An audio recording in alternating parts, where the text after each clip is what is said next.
नमस्कार, news state देख रहे हैं आप। मैं हूं आपके साथ शुभम त्रिपाठी।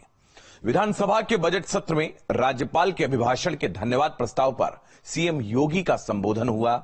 1 घंटे से अधिक समय तक चले भाषण के दौरान सीएम योगी की धमक सदन में दिखी। सीएम ने सरकार की उपलब्धियां भी गिनाई और तंज भरे अंदाज में विपक्ष की धज्जियां भी उड़ाई।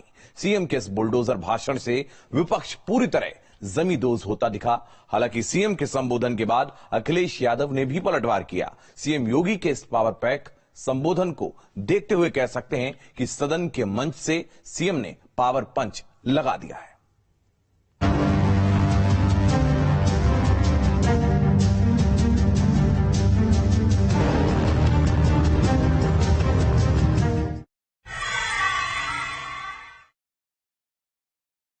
कि नजर नहीं है, नजारों की बात करते हैं, जमी पे चांद सितारों की बात करते हैं।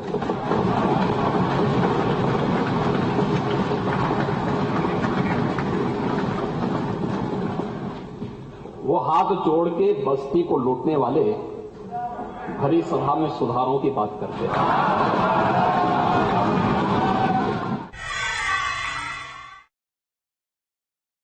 नया जनादेश प्राप्त सरकार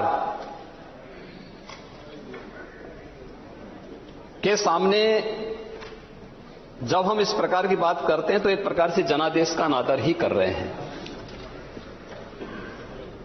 और मुझे इस पर एक बहुत अच्छी बात याद आती है। एक मनीषी ने कहा कि अभिमान तब आता है जब हमें लगता है कि हमने कुछ किया है, और सम्मान तब मिलता है जब दुनिया को लगता है कि आपने कुछ किया है।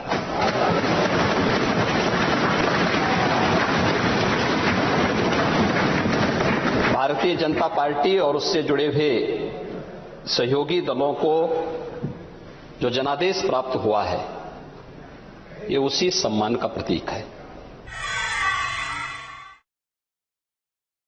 हम ढिंढोरा पीट पीट करके ये नहीं कहते थे कि हमने मेट्रो चला ली, हमने एक्सप्रेसवे बना लिया, हमने एयर कनेक्टिविटी दे दी। जनता जानती थी कौन शिलान्यास कर रहा है, कौन उद्घाटन कर रहा है, कौन राशन दे रहा है, कौन अपराधों को नियंत्रित कर रहा है, कौन निवेश को ला रहा है, कौन नौजवानों को रोजगार दे रहा है। ये जनता जनार्दन जानती थी और इसीलिए जनता जनार्दन ने भी तमाम अफवाहों को दरकिनार करते हुए भारतीय जनता पार्टी नेतृत्व पर विश्वास किया, सरकार को पुनः आने का अवसर दिया। 37 वर्षों के बाद, महोदय, 37 वर्षों के बाद कोई सरकार अपना 5 साल का कार्यकाल पूरा करने के बाद फिर से आई है और फिर से धमाकेदार तरीके से अपना काम प्रारंभ भी कर रही है।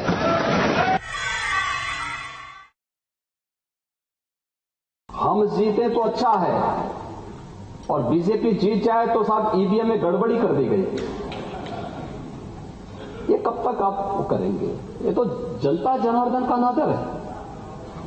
और महोदय, यही नहीं, इस दौरान हमारी सरकार ने 2017 में स्थानीय निकाय के चुनाव संपन्न किए थे, कोई हिंसा नहीं हुई।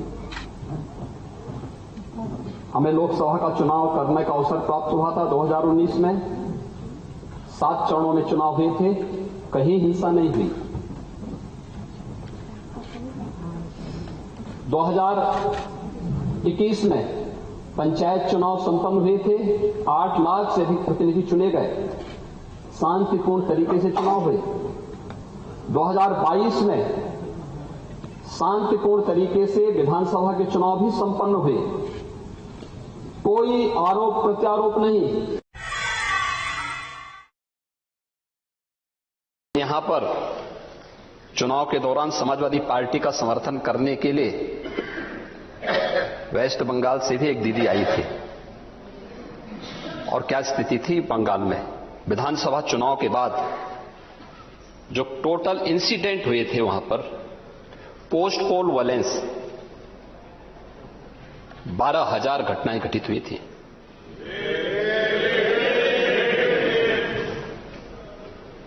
294 विधानसभा सीटों में से 142 पर हिंसा की घटनाएं हुई थी, हिंसक घटनाएं घटित हुई थी। और उत्तर प्रदेश में चुनाव के दौरान भी और चुनाव के बाद भी कोई हिंसा नहीं हुई। ये उत्तर प्रदेश की कानून व्यवस्था का एक उदाहरण है। लेकिन क्या यहां पर भारतीय जनता पार्टी की अगर सरकार नहीं होती तो तब भी क्या ऐसे ही रहता? नहीं होता, क्योंकि हम लोगों ने हमारा नेतृत्व एक ही बात के लिए हमेशा आगाह करता है कि मिशन हमारा केवल सत्ता प्राप्त करना नहीं, हमारा मिशन देश होना चाहिए। देश के हित के लिए कार्य करना है। और देश के लिए हित के लिए कार्य करने के लिए भारत ने संसदीय लोकतंत्र को अपनाया है, तो संसदीय लोकतंत्र की भावनाओं का सम्मान भी हमें करना होगा। उन संसदीय भावनाओं को सम्मान करके हमें आगे बढ़ना होगा और उन भावनाओं को लेकर के यहां पर लगातार कार्य होता है। उन्हीं मुद्दों को लेकर के हम लोग चलते हैं, उन्हीं भावनाओं को लेकर के सम्मान भी दिया जाता है। हम लोगों ने हर एक फील्ड में काम करने का प्रयास किया। यहां पे उंगली उठाई गई, खासतौर पर पुलिस के बारे में। क्या ये सच नहीं कि 2016-17 तक दुनिया का जो सबसे बड़ा सिविल पुलिस बल है उसमें 1.5 लाख से अधिक पुलिस के विभिन्न पदों के स्थान खाली पड़े हुए थे और वे सभी खाली थे। हम लोगों ने पुलिस की भर्ती की प्रक्रिया को पारदर्शी तरीके से संपन्न किया, बल्कि उसके बाद भी, क्योंकि जिन लोगों की भर्ती पहले हुई होगी वे रिटायर भी हुए होंगे, अब तक 1,54,000 पुलिस की भर्ती की प्रक्रिया को पारदर्शी तरीके से संपन्न किया गया, जिसपे पहले सुप्रीम कोर्ट ने रोक लगाई थी। उत्तर प्रदेश में 2017 से लेकर के जब भारतीय जनता पार्टी नेतृत्व की सरकार आई तो उस प्रक्रिया को हम लोगों ने शांतिपूर्ण तरीके से पूरी स्वच्छता और पारदर्शी तरीके से संपन्न किया। 1,54,000 से अधिक पुलिस की भर्ती को संपन्न भी किया और भर्ती को संपन्न करने के बाद वहां पर ट्रेनिंग की क्षमता को हम लोगों ने तिगुनी किया है। जो पुलिस भर्ती में केवल भर्ती नहीं होना है, भर्ती होने वाले रिक्रूट हैं उनकी ट्रेनिंग को भी उसी क्षमता के साथ आगे बढ़ाना था। 3 गुनी क्षमता की गई। पैरामिलिट्री और मिलिट्री के ट्रेनिंग सेंटर भी लिए गए।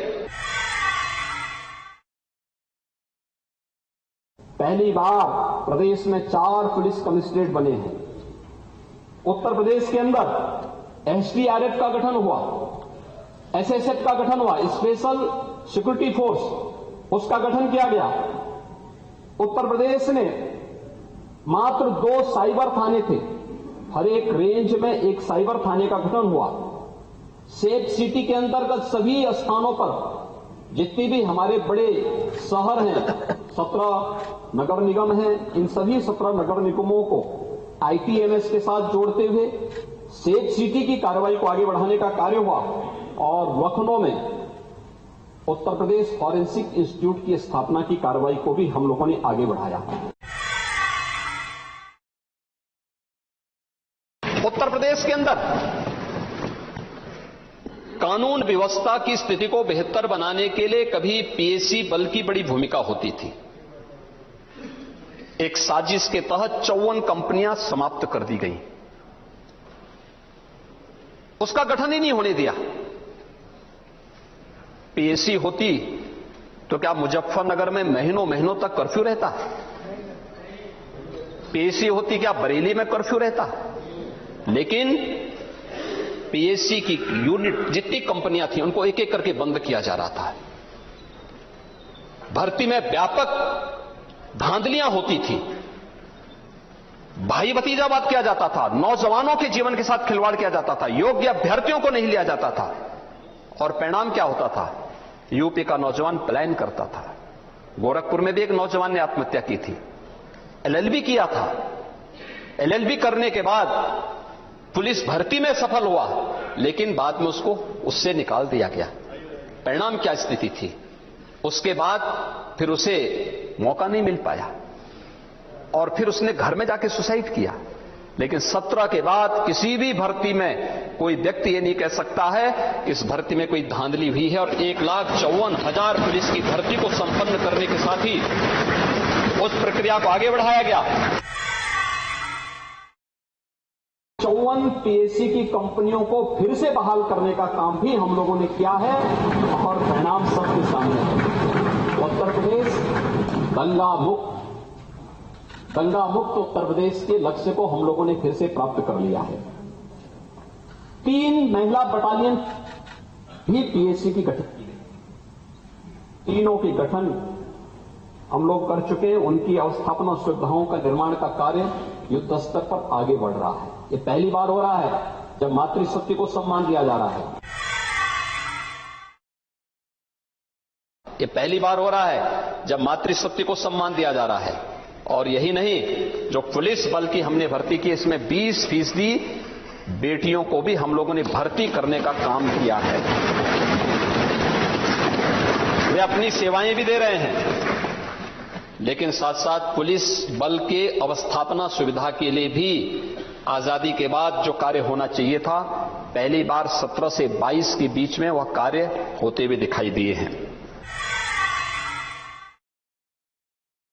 जब हमें अहंकार होता है तो हम कहते हैं साहब हमने ये काम कर लिया, लेकिन जब दुनिया कहती है कि आपने कुछ किया है तो तब सम्मान पाते हैं। और आज उत्तर प्रदेश का कोई नागरिक कहीं जाता है तो दुनिया के अंदर सम्मान पाता है। कहां से? उत्तर प्रदेश से। एक नई पहचान उत्तर प्रदेश को मिली है। उत्तर प्रदेश आज सम्मान प्राप्त कर रहा है, क्योंकि उत्तर प्रदेश की जो परंपरागत छवि थी कि उत्तर प्रदेश में दंगे होते हैं, उत्तर प्रदेश में सुरक्षा का कोई माहौल नहीं है, विकास के प्रति कोई रुचि नहीं है, ये सभी चीजें इस बात को दिखाती हैं कि लोगों के मन में यूपी के बारे में क्या धारणा थी। लेकिन उत्तर प्रदेश ने इस धारणा को बदला है और उसका परिणाम है कि उत्तर प्रदेश आज एक नई राह पर आगे बढ़ा है। आज उत्तर प्रदेश हर एक फील्ड में आगे बढ़ रहा है, तेजी के साथ आगे बढ़ रहा है। 2015-16 में वहां हम टैबलेट बांटेंगे, क्या उन युवाओं को टैबलेट मिल पाया था? नहीं मिल पाया था। आज हम दे रहे हैं, बच्चों को टैबलेट भी दे रहे हैं, स्मार्टफोन भी दे रहे हैं। और मैं सभी पक्षों के सभी माननीय सदस्यों से कहूंगा, मैं धन्यवाद दूंगा शिवपाल जी को कि उन्होंने भी अपनी विधानसभा सीट पर जाकर के युवाओं को वहां पर टैबलेट और स्मार्टफोन का वितरण किया। और भी अन्य माननीय सदस्य भी वितरित करें। उनके विकास की सभी जगह गए हैं, पहल करना पड़ेगा। 1 करोड़ युवाओं को भी वितरित किया जा रहा है। हर स्नातक प्रास्नातक युवाओं को टैबलेट और स्मार्टफोन वितरित होने की प्रक्रिया के साथ जुड़ा है। 12.5 लाख युवाओं को अब तक दिया जा चुका है। सेमीकंडक्टर की कमी के नाते प्रोडक्शन जो मैन्युफैक्चरिंग होनी चाहिए उसमें थोड़ी समस्या आ रही है, लेकिन जैसे जैसे बढ़ रहा है यूपी उसको लेकर के अपने यूथ को उसे उपलब्ध करवाने का काम भी कर रहा है और उनकी ट्रेनिंग, बेहतर ट्रेनिंग के कार्यक्रम के साथ भी इस अभियान को आगे बढ़ा रहा है। 5 लाख सरकारी नौकरी भी उत्तर प्रदेश के अंदर इस दौरान उत्तर प्रदेश के नौजवानों को दी गई। कोई नहीं कह सकता कि इसमें कोई भाई भतीजा बात हुआ हो, कोई नहीं कह सकता है। और विभागों ने उन्हें नियुक्ति पत्र सौंपे हैं। पारदर्शी तरीके से इस कार्यक्रम को आगे बढ़ाया है। 1 करोड़ 61 लाख नौजवानों को रोजगार भी उपलब्ध करवाया गया और 60 लाख स्वरोजगार का भी सृजन उत्तर प्रदेश के अंदर केंद्र और राज्य की विभिन्न योजनाओं के माध्यम से हुआ। और इन सब के साथ साथ उत्तर प्रदेश के नौजवानों के सामने आज पहचान का कोई संकट नहीं हो। कहीं जाता है सम्मान के साथ दुनिया उन्हें देखती, कहां से? उत्तर प्रदेश से। नए भारत का नया उत्तर प्रदेश, और नए भारत के इस नए उत्तर प्रदेश के लिए यह जनादेश प्राप्त हुआ है। क्या ये सच नहीं कि तमाम प्रकार के घोटालों में इन युवाओं के साथ भेदभाव भी हुआ था और उनके जीवन के साथ खिलवाड़ भी हुआ था? क्या लोक सेवा आयोग की भर्ती हो रही हो, अधीनस्थ सेवा चयन आयोग की भर्ती रही हो, माध्यमिक सेवा चयन आयोग की भर्ती रही हो, उच्चतर शिक्षा चयन आयोग की भर्ती रही हो, पुलिस भर्ती रही हो, कोई भर्ती ऐसी नहीं थी जिसमें धांधली और व्यापक शिकायत न आई हो। और ये उत्तर प्रदेश के अंदर भर्ती घोटाला की चर्चा कर लेते, सहकारिता भर्ती घोटाला की भी चर्चा कर लेते, जल निगम भर्ती घोटाला की भी चर्चा कर लेते, गोमती रिवर फ्रंट की भी चर्चा हो जाती। कैसे 147 करोड़ के पीपीआर को बढ़ाकर के 1400 करोड़ रुपए से अधिक का पैसा खर्च होने के बाद भी कार्य अधूरा पड़ा हुआ है। महोदय, अन्नदाता किसानों के बारे में बहुत सारी चीजें कही गई, इतनी बातें कही गई, इतनी बातें कही गई, इतना गुमराह करने वाली बातें होती थी, ऐसी बातें होती थी। किसान सर्वाधिक आत्महत्या किस सरकार के समय किया था? और मैं दावे के साथ कह सकता हूं कि उत्तर प्रदेश के अंदर सर्वाधिक किसानों की आत्महत्या 2004 से लेकर के 2016 के बीच में हुई है। हम लोग आए थे 2017 में, प्रदेश की माली हालत अच्छी नहीं थी, लेकिन तब भी हम लोगों ने 86 लाख किसानों के कर्ज माफी के कार्यक्रम को आगे बढ़ाने का काम किया।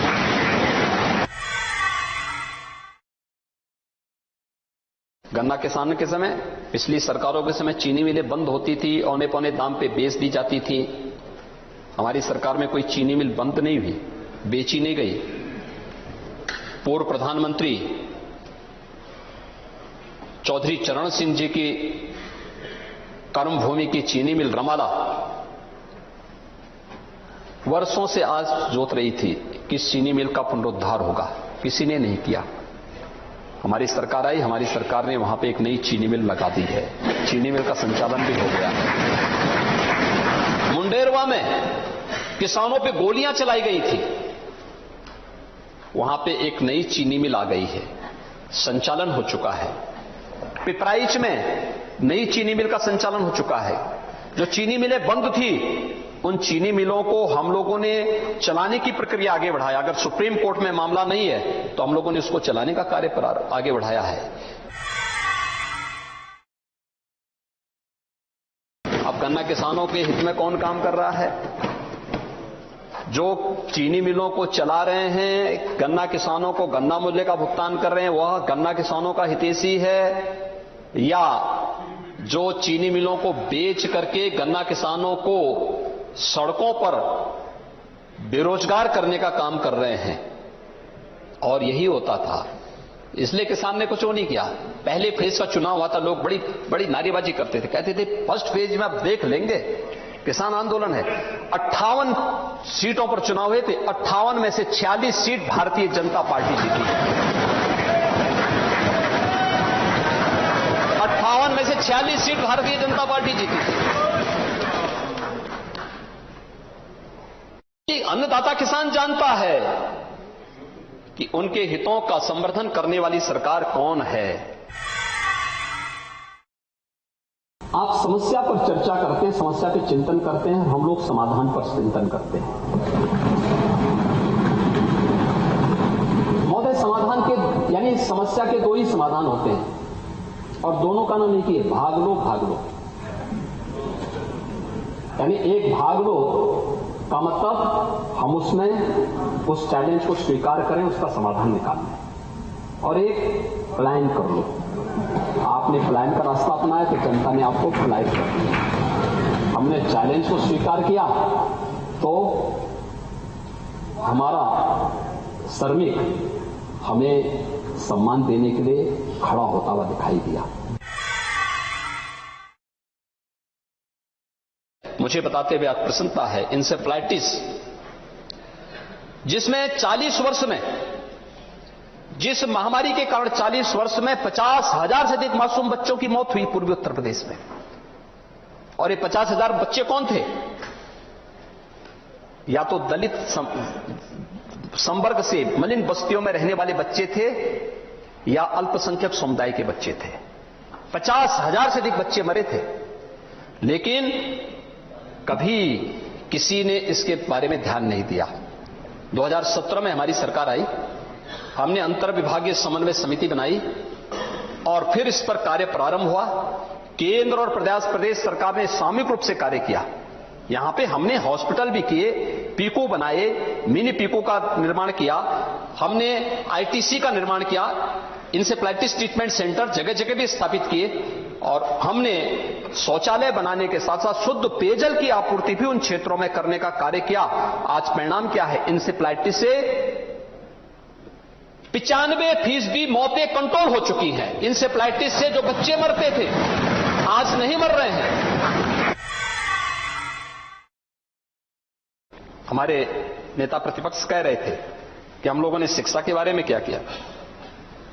क्या बेसिक शिक्षा परिषद की स्थिति क्या थी 2017 के पहले? बच्चों की स्थिति क्या थी? क्या स्थिति थी उनकी? शिक्षकों की भर्ती नहीं हो पा रही थी। आप कहेंगे कि 5 लाख भर्ती कहां की है? 1,26,000 तो बेसिक शिक्षा परिषद के ही स्कूलों में शिक्षकों की भर्ती की प्रक्रिया को पूरा किया गया। उस दिन के रामपुर के अंदर भारतीय जनता पार्टी के कुछ कार्यकर्ता थाने में गए थे, लेकिन वो घटना सच नहीं थी। लेकिन हां, बहुत सारी चीजें ऐसी हैं जो यहां पर एक पर्चा लहराया गया था और ये कहा जा रहा था कि जो बेसहारा गौवंश है उसके द्वारा कैसे प्रदेश में मारा जा रहा है, उसका उल्लेख। महोदय, वो चित्र कहां का था? तमिलनाडु का। तमिलनाडु में जल्ली कुट्टू एक खेल होता है और उस खेल में लोग बैलों की रेस लगाते हैं और उसके बाद उस खेलते हैं। उसी में बहुत बार ऐसी स्थिति पैदा हो जाती है कि जानलेवा हो जाता है। वह चित्र वहीं का है, लेकिन यहां पे लहराया गया प्रदेश को बदनाम करने के लिए। यानी राज्य का अपमान कैसा हो, इससे कभी ये चीजें मैं देख के ताज्जुब करता हूं कि इसको यहां पर कैसे वो किया जाता है।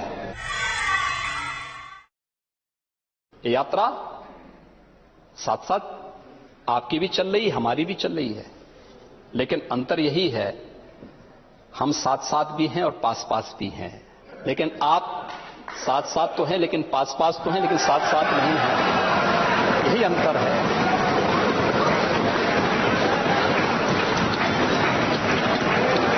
हम में और आप में यही अंतर है। हम पास पास भी हैं और साथ साथ भी हैं। इसमें से बहुत सारे सदस्यों की आप जाति नहीं बता सकते, लेकिन आप पास पास होते हुए भी साथ साथ नहीं हैं, और यही आपकी सबसे बड़ी विफलता है। नेता सदन ने हमारे चाचा की बहुत चिंता की। अभी तक तो मेरे चाचा थे, लेकिन अब तो नेता सदन भी उन्हें चाचा बोल रहे हैं। और जो आंकड़े स्पष्टीकरण नेता प्रतिपक्ष को एक आधा स्पष्टीकरण पूछे। जो आंकड़े अध्यक्ष जी दिए गए हैं कोविड चाचा के बारे में स्पष्टीकरण मत पूछे कि किसके हैं। मैं उसी में पूछ रहा हूं मैं। उन्होंने तो वैक्सीन भी नहीं ली, कहा साहब हम वैक्सीन नहीं लेंगे। कितने लोग गुमराह हुए इससे। जिम्मेदार, बहुत नुकसान हुआ होगा, लेकिन कोई ले न ले, लेकिन आप सार्वजनिक रूप से क्यों बोल रहे हैं? और वैक्सीन ये बीजेपी की नहीं होती है, व्यक्ति विशेष की नहीं होती, वैक्सीन देश की वैक्सीन थी। हमें गौरव की अनुभूति होनी चाहिए। हमें सबको इस बारे में कहना चाहिए था कि कैसे आप कह सकते हैं कि वैक्सीन बीजेपी वैक्सीन है, कैसे आप कह सकते हैं ये मोदी वैक्सीन है।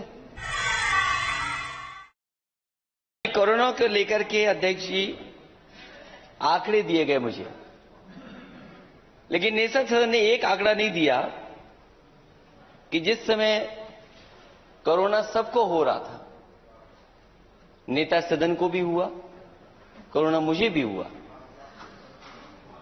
मैंने टीका नहीं लगवाया, लेकिन उन्होंने वैक्सीन लगवाया। तो इस खास पेशकश में फिलहाल इतना ही। आप लगातार बने रहिए न्यूज स्टेट के साथ।